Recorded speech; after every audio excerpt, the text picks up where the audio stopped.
Om Jananim Sharadam Devim Ramakrishnam Jagadgurum Padapadme Tayo Shritva Pranamami Muhurmuhu.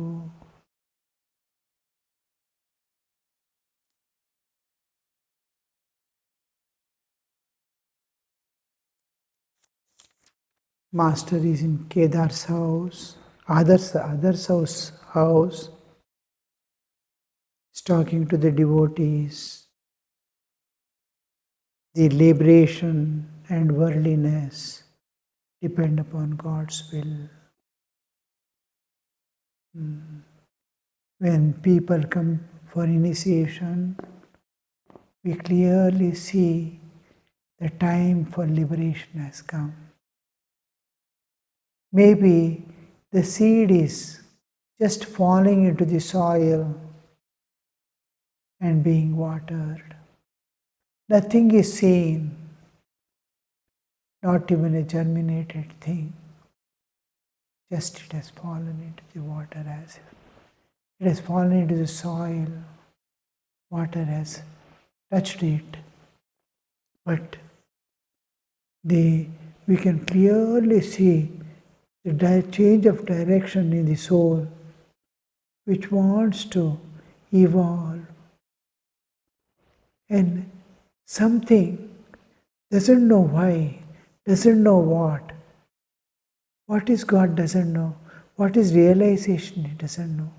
He doesn't know the path clearly. Goal is also not clear. Vague, extremely vague. When a person comes with all the desire for initiation, everything is vague because everything is happening behind the screen. Now you can see a computer working, I can see only screen.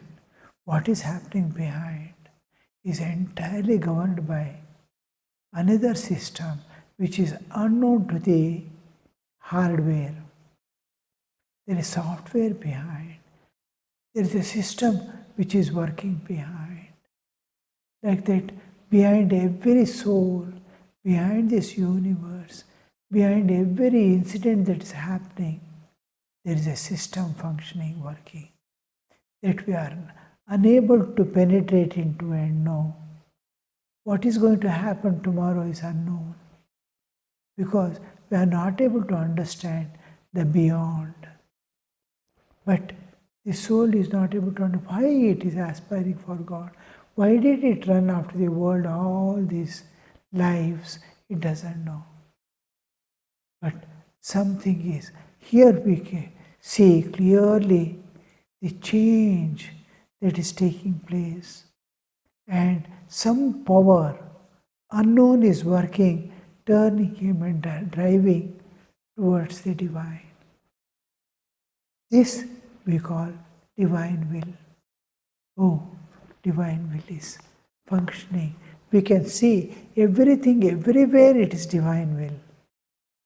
The law of nature, everything is governed. Nothing has its own freedom. But the divine will working, we can see a few places. Till then, my ego is there. As long as the ego is there, doership is there, kartritva, and he has to do and go. There is no other way.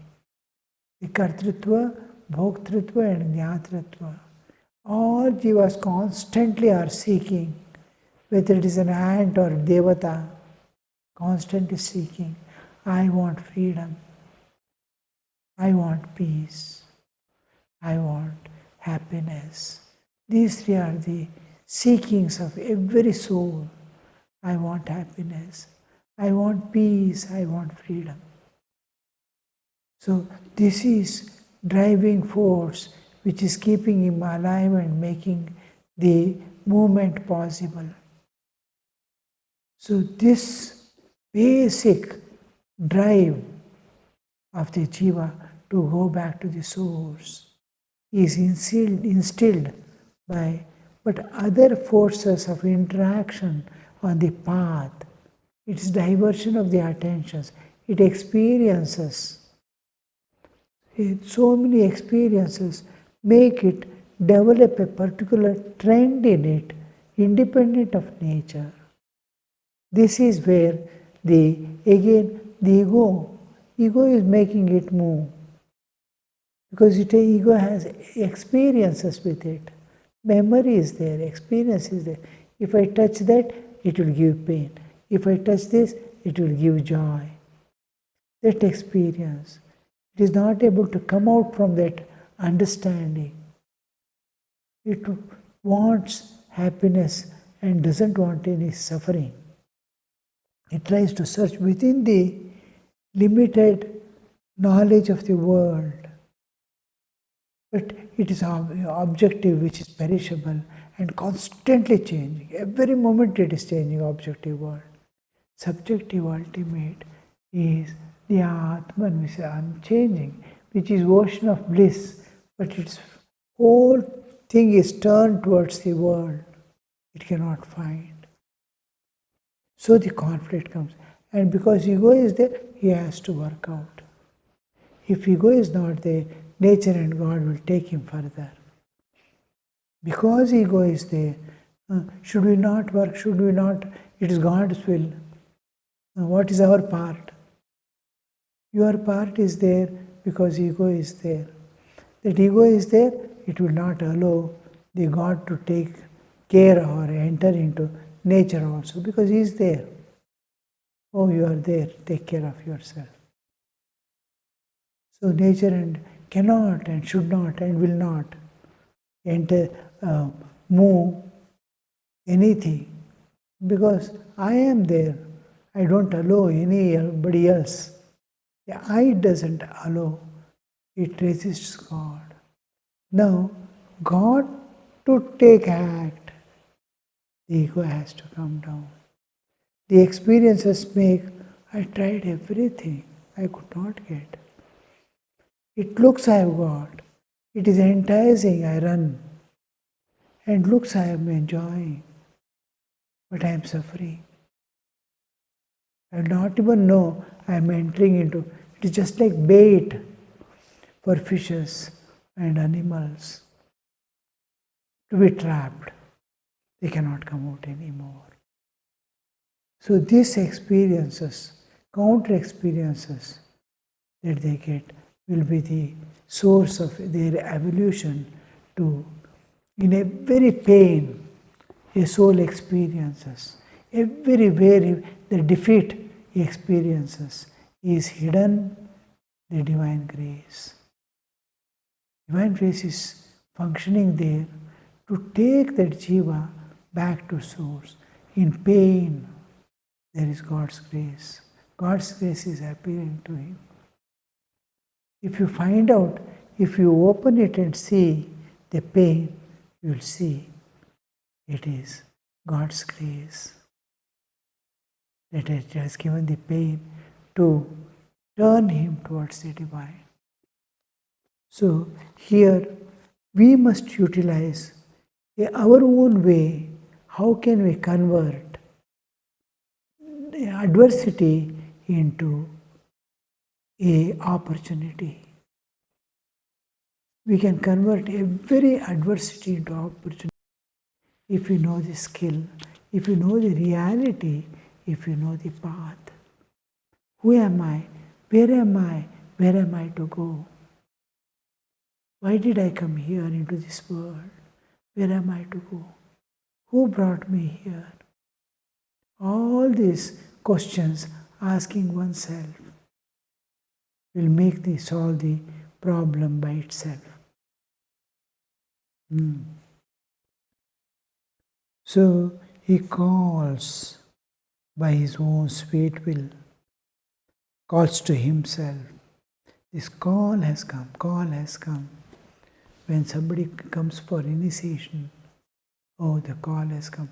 When we left home and hearth and joined the merchant mission, the senior most Swamiji is no more our Atmasthananji Maharaj, he addressed us, new batch coming.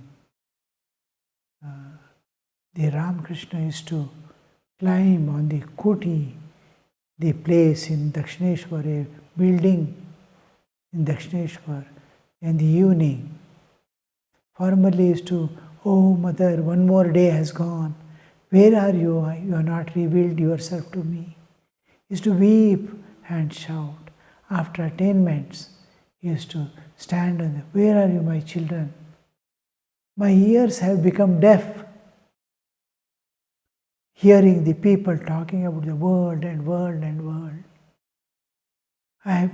Ears are paining. Where are you? Come, come. That. Then these souls, the Vivekananda, the would-be Vivekananda, Naren and all these groups start coming one by one. That call of God,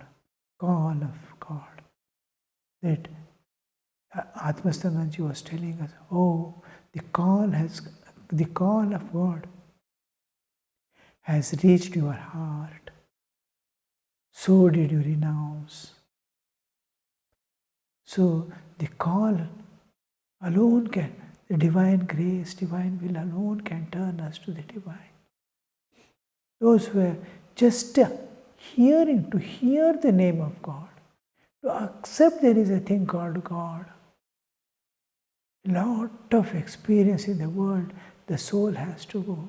You can study any engineering or this and that with lot of degrees, but it will not lead you to reality.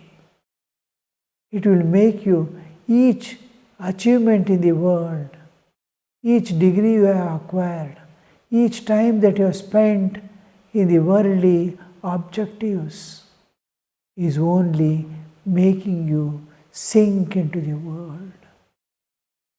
Nothing will help. A moment's satsanga will have its effect to evolve your soul to the highest level of consciousness, one day or the other. So, we can increase the materialism, we can't increase the spirituality so easily. That's why Sri Ramakrishna goes on telling, go to satsanga, satsanga, satsanga. Repeatedly somebody will be telling you, because disease is chronic, the worldliness is chronic. It needs constant medication. When the things become chronic, it needs for long time, long-standing, unbroken, constant medicines, so that you get in the satsanga.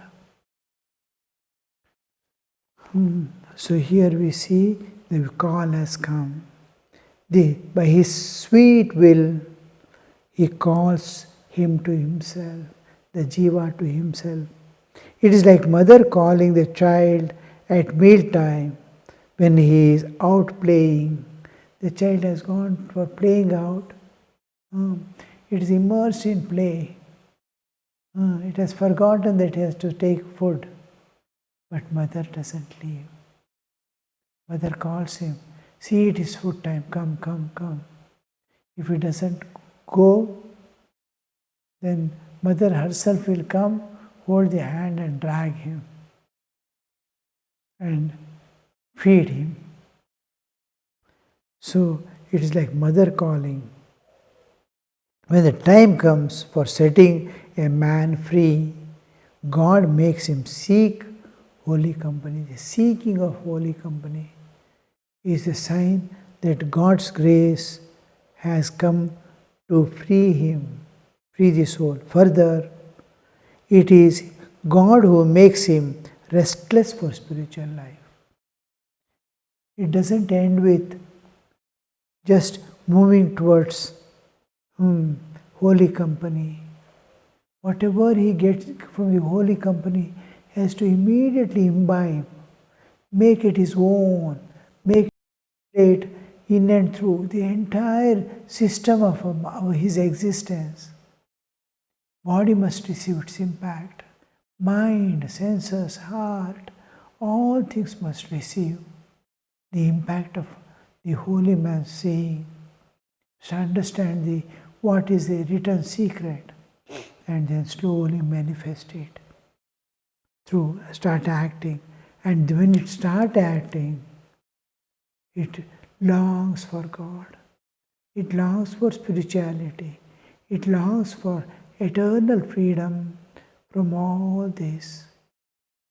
So this is the God who makes him restless for spiritual life.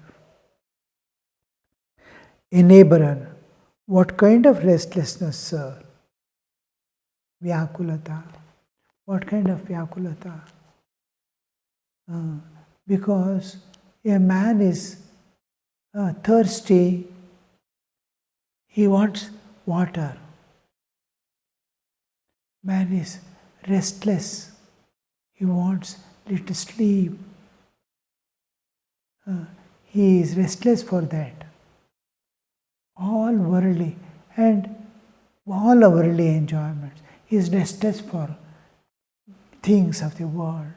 He wants to go and enjoy in the world, eating, drinking, this and that. But each is momentary. His thirst and longing is long-standing. It never ends. Restlessness. And all restlessness will not fetch what you want. So people are after certain things. Whole life they will be running after that. They will not get. Some students try for certain government examinations. Years after years they appear. But they don't pass. They don't get. CA, one student I saw, is not able to get through. So he is restless. That he is not able to pass through. He is restless for the result, but he is not able to get through. This restless is of no use. This restless must go with his acquiring that patrata. He has to strive separately, apart from goal, he has to strive for his longing is there. He has to climb to utilize that longing again, to move towards the goal. Goal is there, longing is there, but I am yet incapable. It is like a child says, I want to go for a job, or he wants to drive a vehicle. He has not acquired the necessary quality to drive or to go for a job and earn. He sees father earning. It's easy to go and sit in the office and earn and come. He sees father easily driving and going. If key is left in the car, he will try to start and run it. But he has not acquired. He is longing for it. Please, Papa. But he has to not longing alone. He weeps, shouts. He cannot drive. He has not acquired that skill. He has not acquired that what is necessary for driving, the qualification. He has to wait. Now he has to strive not for the goal, but upgrade himself to that level of aspiring. Aspiration becomes useful when he raises a small period. He has to prepare himself. Where from this comes? Through tapasya. Anything and everything can be attained through tapasya. Tapasya is one-pointed attention and no diversions. Whole thing, day and night. One ekatattva abhyasa. Without any diversion, he will attend to that. And this gives him the power, power to conquer, power to divert, power to do anything he wants. So this is acquired through tapas. Tapas is not something standing on one leg in a forest, this, that, and all. These are all there as a preliminary exercises, forbearance, patience, and all that. But we have to go beyond all these things to acquire the real. How are we going to evolve to that level? Slowly. And here we come, the tapas. The tapas is concentration, that is the diversifying forces within me. The multiple personalities that I possess are integrated. All diversification with which my energy and everything is dissipating is concentrated. All activities are made to suit the direction of movement. Now I am loving God. See that every act you are able to offer somehow or other to God. Every relationship, everything that you aspire, whatever is there as yours, you are able to link it to the divine. Oh, this is God's work. This is God's thought. This is God's done. God has done like this. All this bring into picture within it's concentrated on the divine. This is how we develop the power of tapas, tapas shakti, which is most important for our evolution. Further, whom God makes him restless for spiritual life. He brings first him to the holy men and transforms into a real sadhaka who is ready to pay the price and get the goal acquired. Makes him restless. Enable what kind of restlessness? Is this kind of restlessness. Like the restlessness of a clerk who has lost his job. A person when it loses job, you can see how he will be running about and aspiring for. Especially when I went to the US, I saw many people being removed from their jobs overnight. They cannot stay there. In India, anybody can live without any profession, any work, anything. He can make his living possible. If not anything, he can go and ask for alms to any house. Whatever they have, they give. And they welcome. There is a way. You can work in any field, any way. Go and work in one field. And you will get your meal for 2-3 days at a time. Like that, here living is not a problem in India. But there, if one loses the job, immediately has to return to India. There I saw people losing job and becoming so restless. The one thing that bothers all these Indians there are unless they acquired huge wealth and kept. Otherwise, those who are dependent on job are always afraid of insecurity. They feel insecure. They get sufficient, but insecure. Job cost means I am nowhere. If many people are working, more than one is working in the house, it is somehow they can manage. So this, the moment he loses the job, he is continuously, day and night, he was not working in the office like this. Now he is working in the internet to see where he can get job. All the time he is disinterested to talk to his own children and family. He is not able to take any food or anything given to him. And his heart is weeping. Where will I go? What will I get? Any job will do. That kind of restlessness. Sri Ramakrishna says, do you feel for God? The restlessness of a clerk who has lost his job. The same condition was there in India when Sri Ramakrishna was there and Britishers were ruling and poverty-stricken world was there. He makes the round of offices daily, ask whether there is any vacancy. When that restlessness comes, man longs for God. A fop seated comfortably with one leg over the other, chewing betel leaf and twirling his mustaches, is a carefree dandy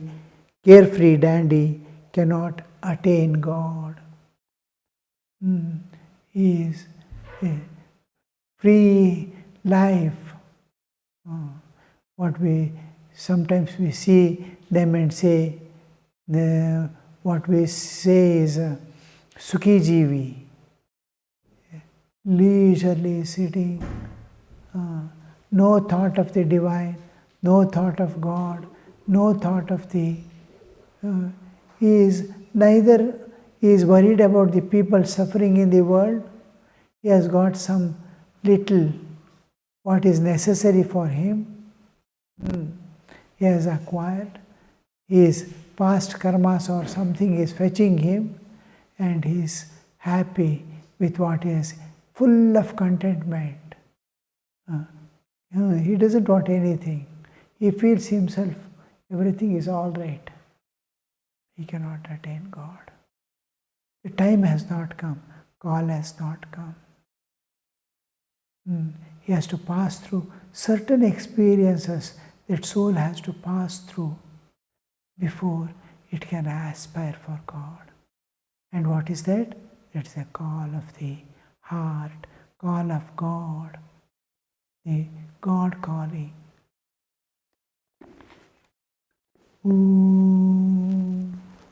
Niranjanam nityamanantarupam bhaktanukampa drutavikraham vai Ishavataram parameshamidhyam tam Ramakrishnam shirasa namami.